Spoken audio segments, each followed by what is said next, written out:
मुख्यमंत्री पुष्कर सिंह धामी ने शनिवार को मुख्यमंत्री आवास में सपरिवार पारंपरिक लोक पर्व फूलदेई मनाया और प्रदेशवासियों को इस अवसर पर शुभकामनाएं दी। कार्यक्रम के दौरान मुख्यमंत्री आवास में फूलदेई पर्व हर्षोल्लास और पारंपरिक रीति रिवाजों के साथ मनाया गया। पारंपरिक परिधान पहनकर आए बच्चों ने घर की देहरी पर फूल और चावल अर्पित कर सभी के सुख समृद्धि की कामना की और फूलदेई छम्मा देई जतुके दिलाया उतके साई जैसे लोकगीत गाए। मुख्यमंत्री ने बच्चों का स्वागत करते हुए उन्हें उपहार भी भेंट किए।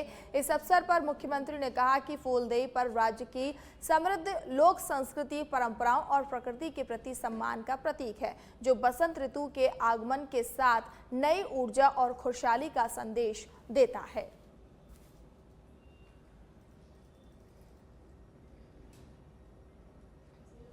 तो सीएम ने मुख्यमंत्री आवास में मनाया लोक पर्व फूलदेई। इस दौरान बच्चों को मुख्यमंत्री पुष्कर सिंह धामी ने टीका करके उनका स्वागत भी किया और उन्होंने कहा कि ये पर्व उत्तराखंड की संस्कृति को दर्शाता है। सीएम आवास में ये लोक पर्व मनाया गया। उत्तराखंड विधानसभा का बजट सत्र अनिश्चितकाल के लिए स्थगित कर दिया गया है। 9 मार्च से शुरू हुए 5 दिवसीय सत्र के दौरान सदन में कई महत्वपूर्ण विधायी और वित्तीय कार्य पूरे किए गए। विधानसभा अध्यक्ष ऋतु खंडूरी ने सत्र के समापन पर बताया कि इस दौरान 4 अध्यादेश और 12 विधेयक सदन में लाए गए, जिनमें से कई को पारित किया गया। इसके अलावा सरकारी संकल्प नियमों के तहत प्रस्ताव, याचिकाएं और ध्यान आकर्षण प्रस्तावों पर भी चर्चा हुई। सत्ता पक्ष और विपक्ष दोनों की मौजूदगी में सदन की कार्यवाही लगातार चली और 5 दिनों में कुल मिलाकर लगभग 41 घंटे 10 मिनट तक चर्चा और कार्यवाही की गई। अध्यक्ष ने सभी सदस्यों के सहयोग के लिए आभार जताते हुए विधानसभा सचिवालय के अधिकारियों और कर्मचारियों को सराहा।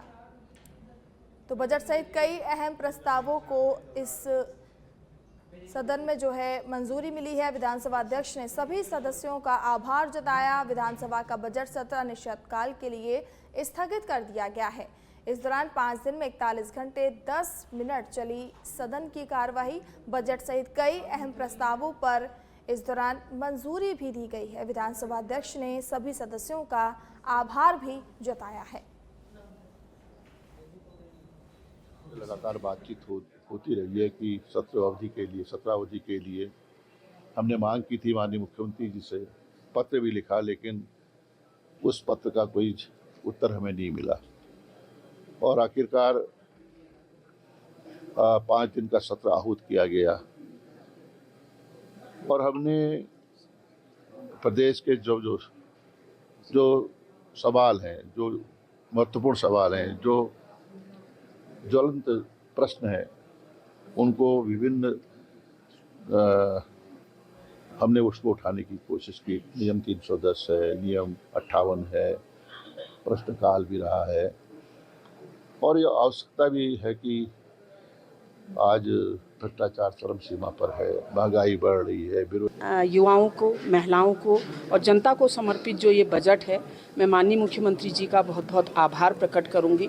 और 5 दिन ये हमारा विधानसभा सत्र चला, जिसमें माननीय विधानसभा अध्यक्ष जी का जो एक हम लोगों को दिशा निर्देश और पीठ से हम लोग जो हमें दिशा निर्देश दिए जाते हैं, और 5 दिन जो सत्र चला उसमें विधानसभा अध्यक्ष जी का बहुत बहुत आभार। और विपक्ष का जिस तरह से हंगामा रहता है वो बहुत ही निंदनीय है, क्योंकि जो काम इस समय हमारे माननीय मुख्यमंत्री जी और हमारी सरकार कर रही है उसको वो पचा नहीं पा रहे हैं। उनको कोई काम तो है नहीं, क्योंकि वो करें क्या। तो इस समय उन्होंने खनन के मुद्दे उठाए, खनन पे काम हो रहा है, जो गलतियां कर रहे हैं और जो उसमें जिनके प्रति कभी भी कमेटी बनी हुई है डीएम के द्वारा, वहाँ के एसडीएम के द्वारा और खनन विभाग के द्वारा, जो भी कभी किसी के ऊपर दोषारोपण या कहीं किसी ने गलती कर दी तो उन्हें दंडित भी किया जाता है। और राजस्व आप देखिए, आज राज्यपाल लेखा जी को दिल्ली में सम्मान मिल रहा है। ओवरऑल मैं समझता हूँ कि ये सत्र गैरसैंण के इतिहास का अगर आप समय अवधि में देखेंगे तो सबसे ज्यादा समय तक चलने वाला था। और जिस तरह 11 साढ़े 11 बजे रात तक सत्र चला, ये मैं नेता प्रतिपक्ष का भी धन्यवाद मैंने कई बार दिया, फिर धन्यवाद दे रहा हूँ कि सदन को सुचारू रूप से चलाने में उन्होंने इस बार एक सकारात्मक रुख अपनाया और सदन सुचारू रूप से चला। ओवरऑल मैं समझता हूँ कि ये सत्र गैरसैंण के इतिहास का, अगर आप समय चंपावत के टनकपुर से खबर है, जहां जिले की राजनीति में उस समय हलचल तेज हो गई जब भाजपा के पूर्व जिलाध्यक्ष दीप पाठक का पार्टी से इस्तीफा दिया गया। इस्तीफा आखिरकार 6 महीने बाद स्वीकार कर लिया गया। इसके साथ ही टनकपुर क्षेत्र की राजनीति में नए सियासी समीकरण बनने के कयास लगाए जाने लगे हैं। बताया जा रहा है कि करीब 6 माह पूर्व दीप पाठक ने पंचायत चुनाव के दौरान जमीनी कार्यकर्ताओं की अनदेखी और संगठन में बाहरी लोगों की तरजीह देने के आरोप लगाते हुए सोशल मीडिया के माध्यम से पार्टी से इस्तीफा दे दिया था। मामले की पुष्टि भाजपा के टनकपुर मंडल अध्यक्ष तुलसी कुंवर ने की थी। उन्होंने बताया कि पाठक द्वारा पूर्व में दिया गया इस्तीफा पार्टी ने स्वीकार कर लिया है। राजनीतिक विश्लेषकों का मानना है कि टनकपुर क्षेत्र में दीप पाठक की जनता के बीच अच्छी पकड़ मानी जाती रही है और उन्हें भाजपा के तेज तर्रार नेताओं में गिना जाता था। ऐसे में उनका पार्टी से अलग होना स्थानीय राजनीति में एक बड़ा संकेत माना जा रहा है। सूत्रों के अनुसार जिला पंचायत अध्यक्ष और ब्लॉक प्रमुखों के चुनाव को लेकर पार्टी के भीतर चल रही गहमा गहमी भी इस फैसले की एक वजह मानी जा रही है। फिलहाल दीप पाठक ने कहा कि वह राजनीति में जनता की सेवा के लिए आए हैं और आगे भी जनता के बीच रहकर सेवा करते रहेंगे।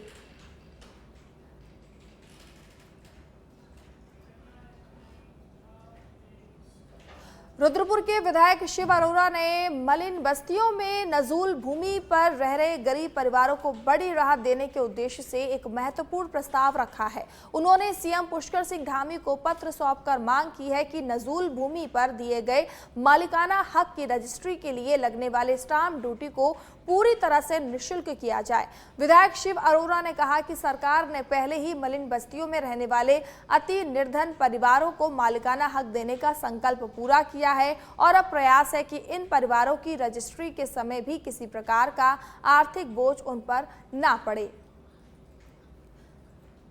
तो विधायक शिव अरोड़ा ने सीएम को ज्ञापन सौंपा है। नजूल भूमि पर दिए गए मालिकाना हक पर उन्होंने बात की है। नजूल भूमि की रजिस्ट्री निःशुल्क कराने का अब उन्होंने मुख्यमंत्री के सामने प्रस्ताव रखा है और इसे लेकर उन्होंने मुख्यमंत्री को ज्ञापन भी सौंपा है। उनका कहना है कि इससे गरीबों को कई हद तक राहत मिलेगी। मलिन बस्तियों में रहने वाले वे हजारों परिवार जो नजूल पर पिछले 50 वर्षों से काबिज थे, लेकिन उन्हें मालिकाना हक कभी नहीं मिला। मैंने विधानसभा चुनाव में संकल्प लिया था। 2023 में माननीय मुख्यमंत्री पुष्कर सिंह धामी जी ने मेरे निवेदन पर नजूल नीति संशोधित की और अब तक 3500 परिवारों को हम निःशुल्क मालिकाना हक के प्रमाण पत्र दे चुके हैं। हमने वो संकल्प को पूरा किया है। आज माननीय उच्च न्यायालय के एकल पीठ के स्थगन आदेश के कारण से वह प्रक्रिया रुकी है। इसे भी आगे हम पूरा करेंगे। इस मालिकाना हक के प्रमाण पत्र के बाद ये सब लोग अपने मालिकाना हक की रजिस्ट्री कराने के लिए सक्षम नहीं हो पा रहे, क्योंकि उस पर स्टैम्प ड्यूटी बहुत अधिक आ रही है। मैंने गैरसैंण विधानसभा सत्र के दौरान माननीय मुख्यमंत्री से निवेदन किया कि इस स्टैम्प ड्यूटी को निःशुल्क किया जाए, जिससे जिन्हें हमने मालिकाना हक दिया है वह इसकी रजिस्ट्री भी करा सके। माननीय मुख्यमंत्री जी ने मेरे निवेदन पर तुरंत सचिव राजस्व और सचिव वित्त को निर्देशित। देहरादून में अनियोजित विकास और अवैध प्लॉटिंग के खिलाफ मसूरी देहरादून विकास प्राधिकरण ने एक बार फिर सख्त कार्रवाई करते हुए बड़ा अभियान चलाया है। प्राधिकरण क्षेत्र में बिना स्वीकृति विकसित की जा रही कॉलोनियों और अवैध लॉटिंग के खिलाफ जारी कार्रवाई के तहत शुक्रवार को गणेशपुर शिमला बाईपास रोड क्षेत्र में व्यापक ध्वस्तीकरण अभियान चलाया गया।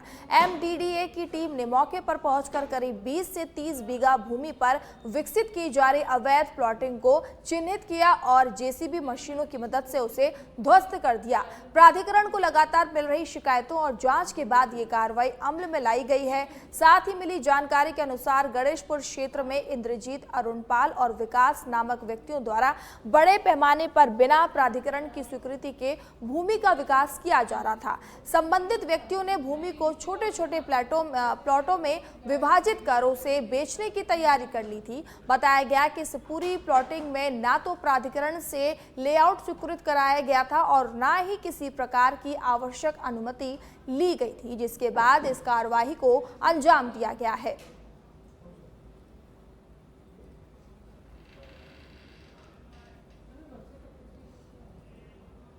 देहरादून से खबर है, जहां उत्तराखंड के कई इलाकों में घरेलू एलपीजी गैस सिलेंडर की किल्लत की शिकायतों के बीच देहरादून जिला प्रशासन ने स्थिति को नियंत्रित रखने के लिए सख्त कदम उठाए हैं। जिला अधिकारी के निर्देश पर विकास नगर में उप जिला अधिकारी विनोद कुमार के नेतृत्व में एक विशेष कमेटी का गठन किया गया।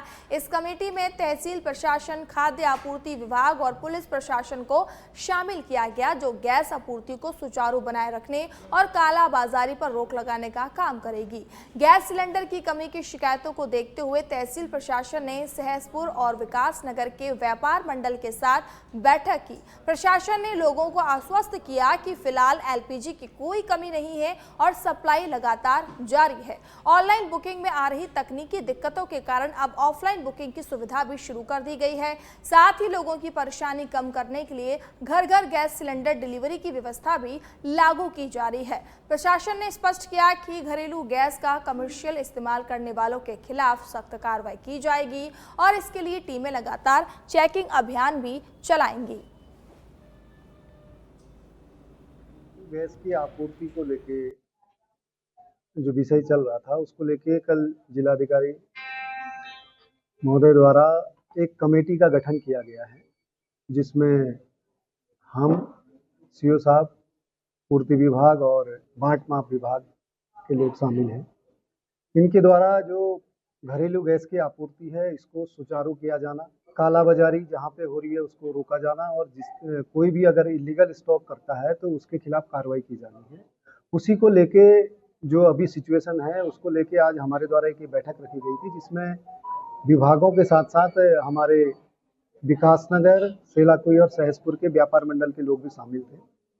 जो आपूर्ति की जानी है उसको लेके यहाँ पे चर्चा हुई है और सभी लोगों को ये बताया गया है कि जो घरेलू गैस की आपूर्ति है उसका पर्याप्त सप्लाई यहाँ पे बनी हुई है। किसी भी तरीके की लोगों को पैनिक होने की आवश्यकता नहीं है। घरेलू गैस। अब खबर हरिद्वार से है, जहां हरिद्वार में अवैध खनन से जुड़े एक वायरल ऑडियो के सामने आने के बाद पुलिस विभाग में बड़ी कार्रवाई देखने को मिली है। मामले को गंभीरता से लेते हुए एसएसपी नवनीत सिंह भुल्लर ने झपरेड़ा थाने के अंतर्गत आने वाली इकबालपुर चौकी के चौकी प्रभारी सहित पूरे स्टाफ को तत्काल प्रभाव से निलंबित कर दिया है। बताया जा रहा है कि सोशल मीडिया पर वायरल हुए ऑडियो में अवैध खनन से जुड़े लेन देन और चौकी प्रभारी से संपर्क की बात सामने आई थी, जिसके बाद कार्रवाई की गई। एसएसपी ने मामले का तुरंत संज्ञान लेते हुए कहा कि प्रारंभिक जांच में पुलिस कर्मियों की संलिप्तता के संकेत मिले हैं, इसीलिए पूरी चौकी के खिलाफ सख्त विभागीय कार्रवाई की गई है। उन्होंने साफ किया कि पुलिस की छवि को नुकसान पहुंचाने वाली किसी भी गतिविधि को बर्दाश्त नहीं किया जाएगा। मामले की विस्तृत जांच के लिए एसपी देहात शेखर चंद सुयाल को जिम्मेदारी सौंपी गई है। जांच रिपोर्ट के आधार पर आगे की कार्रवाई की जाएगी। इस कार्रवाई के बाद पुलिस विभाग ने स्पष्ट संदेश दिया है कि अवैध खनन या किसी भी गैर कानूनी गतिविधि में शामिल पाए जाने पर कड़ी कार्रवाई तय है।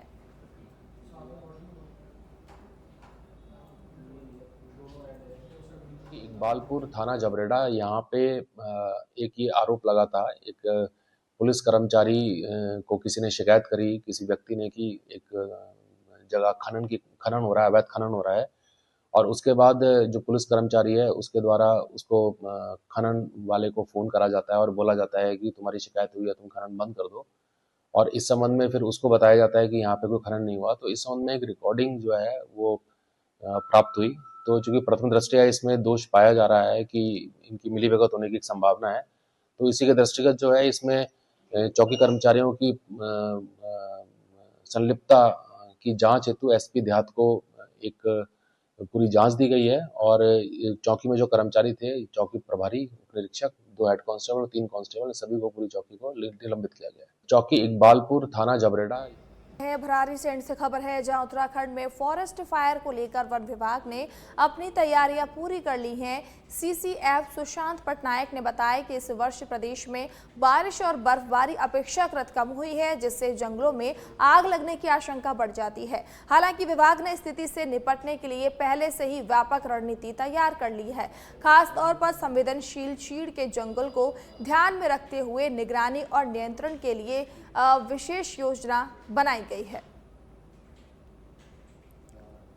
फरवरी से वर्तमान तक अनुमानित लगभग 32 इंसिडेंट्स हमारे संज्ञान में आया है। उस 32 इंसिडेंट से लगभग 17.5 हेक्टर वन क्षेत्र प्रभावित हुए हैं, परंतु अधिक वन क्षेत्र इसमें प्रभावित ना हो, अधिक वनाग्नि घटना ना हो, जैसे कि मैंने कहा हमारी पूरी प्रिपेयर्डनेस है और हमारी रिस्पांस बिल्कुल फास्ट है ताकि वनाग्नि घटनाओं के ऊपर पूर्ण रूप से नियंत्रण किया जा सके। जैसे 15 फरवरी से वर्तमान तक अनुमानित उधम सिंह नगर जिले के संजय नगर महतोश में काली मंदिर के सामने बनने वाली सड़क का विधिवत शुभारंभ किया गया। इस अवसर पर पूर्व विधायक राजकुमार ठुकराल, जिला पंचायत सदस्य सुषमा हलदार और जिला पंचायत प्रतिनिधि सुखदेव हलदार सहित बड़ी संख्या में स्थानीय ग्रामीण मौजूद रहे। कार्यक्रम के दौरान पूर्व विधायक राजकुमार ठुकराल ने नारियल फोड़कर सड़क निर्माण कार्य की शुरुआत की। बताया गया कि सड़क निर्माण की मांग क्षेत्रवासी लंबे समय से कर रहे थे और सड़क ना होने के कारण लोगों को आवागमन में काफी परेशानी का सामना करना पड़ रहा था। करीब 3 लाख रुपए की लागत से बनने वाली सड़क के निर्माण से अब क्षेत्रवासियों को बड़ी राहत मिलने की उम्मीद जताई जा रही है। जो भी वादा मैंने इस गांव के लिए किया है वो प्रथम वादा मेरा पूरा होने वाला है। और ये जो सड़क है बहुत महत्वपूर्ण सड़क है, क्योंकि इस सड़क के माध्यम से यहाँ पे बहुत सारे कार्यक्रम होते हैं, जैसे महानाम संकीर्तन हो, चाहे काली माता का पूजा हो। तो इस तरीके से जो है, और सड़क की दुर्गति बहुत खराब है। पिछले 5 साल में कई बार गांव के लोगों ने, जो भी जनप्रतिनिधि थे, उनको बताया इस सड़क के लिए, लेकिन कभी इनको कोई सूद लेने वाला नहीं। लेकिन जैसे ही मुझे बताया और मुझे लगा कि ये सड़क बननी चाहिए, तो आज इस सड़क का जो है इनॉग्रेशन आज माननीय श्री राजकुमार ठुकराल जी और समस्त ग्रामीण और हमारे जो बीडीसी आरिफ भाई, इन सभी के अध्यक्षता में जो है इस सड़क का उद्घाटन आज हुआ है। जो भी वादा मैंने इस गांव के लिए किया है वो प्रथम वादा मेरा पूरा होने वाला है। और देहरादून में एलपीजी गैस के अवैध संग्रहण और कालाबाजारी पर जिला प्रशासन ने सख्ती बढ़ा दी है। जिला अधिकारी सविन बंसल ने स्पष्ट निर्देश दिए हैं कि गैस का अवैध भंडारण, कालाबाजारी या अवैध रिफिलिंग पाए जाने पर आवश्यक वस्तु अधिनियम 1955 और बीएनएस के तहत सख्त कार्रवाई करते हुए सीधे जेल भेजा जाएगा। साथ ही गैस वितरण से जुड़ी शिकायतों के समाधान के लिए कंट्रोल रूम भी स्थापित किया गया है, जहां आम लोग अपनी शिकायत दर्ज करा सकते हैं। हमारे एडीएम आम जन से ये अपील है कि किसी प्रकार से पैनिक ना करें। हमारा जो कंट्रोल रूम है उसके नंबर्स फ्लैश कर दिए गए हैं। आपको कहीं से भी कोई भी समस्या या कोई आशंका है, कोई एप्रीहेंशन है, तो कंट्रोल रूम में अपनी बात को रख सकते हैं। उसकी पूरी inquiry within no time करवाते हुए आपको रिवर्ट किया जाएगा। और हमारे कंट्रोल रूम में सुबह 1 घंटे की ब्रीफिंग रहेगी, जिसमें हमारे एडीएम, डिस्ट्रिक्ट सप्लाई ऑफिसर और तीनों हमारी agencies IOC, BPCL and HPCL के प्रतिनिधि, चाहे हमारी मीडिया रिपोर्ट्स हैं या हमारी पब्लिक कंप्लेंट्स आई हैं कंट्रोल रूम में, उनका निराकरण करेंगे। और ये इंश्योर किया जाएगा कि जो अभी पैनिक में या जो एप्रीहेंसिव हो रहे हैं हमारे आमजन, उनको कोई बुकिंग में या उनको फिज़िकली एजेंसीज पर जाकर परेशान होने की आवश्यकता नहीं है। आपकी जैसे पहले बुकिंग्स होती थी, आप वैसे ही अपनी बुकिंग्स करते रहिए। जो एजेंसीज के प्रावधान हैं कि आपको डिलीवरी आफ्टर कंफर्मेशन देना होता है अपने डिलीवरी बॉय को, वो ज़रूर दीजिए। उसके बिना फिर ये सिचुएशन आ सकती है कि आपको डिलीवरी नहीं होगी, तो डीएसी देना ज़रूरी है। और जो अभी हमारा मानक है कि 25 दिन तक लॉक इन पीरियड है, 25 दिन के बाद ही आप अपनी सेकंड